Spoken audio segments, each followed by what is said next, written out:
CBSE, HP board, दोहरा मापदंड क्यों? क्या जो गुणात्मक शिक्षा है वो प्रदेश बोर्ड नहीं दे पा रहा है सर, क्यों? ये देखिए, सीबीएस कुछ स्कूलों को ले जाना, सीबीएसई में ले जाना, वो हिमाचल प्रदेश सरकार का निर्णय है और हिमाचल प्रदेश सरकार इसमें पूरी तरीके से सक्षम है।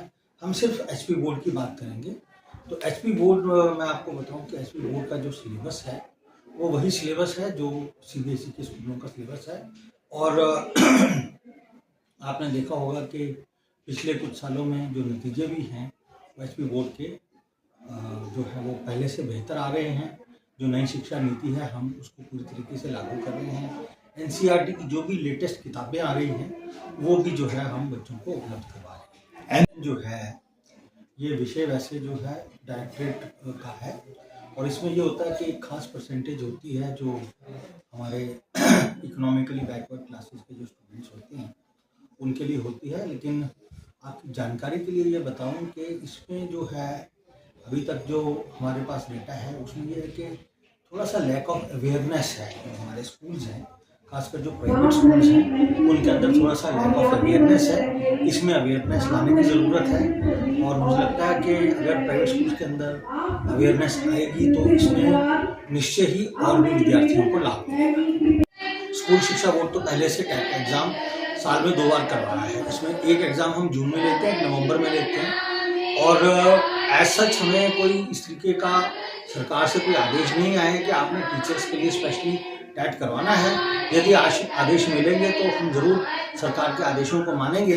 लेकिन जहाँ तक नॉलेज की बात है तो मैं आपको बताऊंगा कि नवंबर का जो हमने एग्ज़ाम लिया है उसमें जो एलिजिबल टीचर्स थे जिनको लगता था कि हमारी एलिजिबिलिटी कंडीशंस ठीक हैं, उन्होंने टेट का एग्ज़ाम नवंबर में दिया है। सबसे पहले तो मैं आपको ये कन्फ्यूजन दूर करना चाहूँगा। एनसीईआरटी जो है वो संस्था है जो किताबें करती है और सीबीएसई जो है वो एक बोर्ड है जो सेंट्रल लेवल का बोर्ड है। जैसे स्टेट में स्टेट बोर्ड्स होते हैं वैसे सेंटर में सीबीएसई बोर्ड है। और एनसीईआरटी जो है सिर्फ किताबें बनाने वाली संस्था है, जैसे स्टेट में एससीईआरटी होता है। तो हमारे जो भारतवर्ष के मैक्सिमम बोर्ड्स जो हैं वो एनसीईआरटी के पाठ्यक्रम और एनसीईआरटी की किताबों को फॉलो करते हैं। हिमाचल प्रदेश स्कूल शिक्षा बोर्ड भी एनसीईआरटी के पाठ्यक्रम और एनसीईआरटी की किताबों को फॉलो करता है। ये सरकारी व्यवस्था ऐसा नहीं कर पा रही है, बल्कि आपके नॉलेज के लिए मैं बताना चाहूँगा कि समग्र शिक्षा के माध्यम से बहुत सारे सरकारी स्कूल ऐसे हैं जहाँ पे बच्चों का साइकोमेट्रिक एनालिसिस करवाया गया है।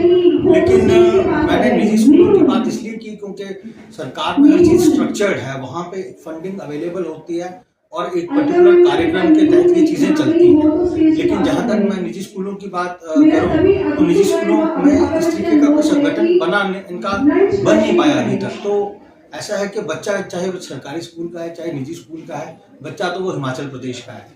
तो हमारे ये फ़र्ज़ बनता है कि उस बच्चे के आगे का जो उसका करियर है उसको हम ठीक से गाइड करें। आज हमारे जो मैक्सिमम जो स्कूल, अगर मैं प्राइवेट स्कूल्स की भी बात करूं तो वो रूरल बैकग्राउंड के स्कूल्स हैं और वहाँ पे इस तरीके की अवेयरनेस नहीं है। मैं खुद आपको बताना चाहता हूँ कि मेरी खुद की जो बेटी है वो उसने अपना 10th में 94% लिए और उसके बाद वो क्या सब्जेक्ट उसको दिलवाना है हम खुद कन्फ्यूजन में थे। तो मैंने भी उसकी साइकोमेट्रिक एनालिसिस जब करवाया तो मेरी बेटी आर्ट्स लेना चाहती थी और उसमें क्लियर कट आया कि वो आर्ट्स का सब्जेक्ट ले। तो और आगे हमें भी अवेयरनेस नहीं थी कि आर्ट्स के सब्जेक्ट में आगे वो क्या कर सकती है। तो करियर काउंसलिंग के माध्यम से जो आजकल लेटेस्ट चीज़ें हैं वो आपको पता लगती है।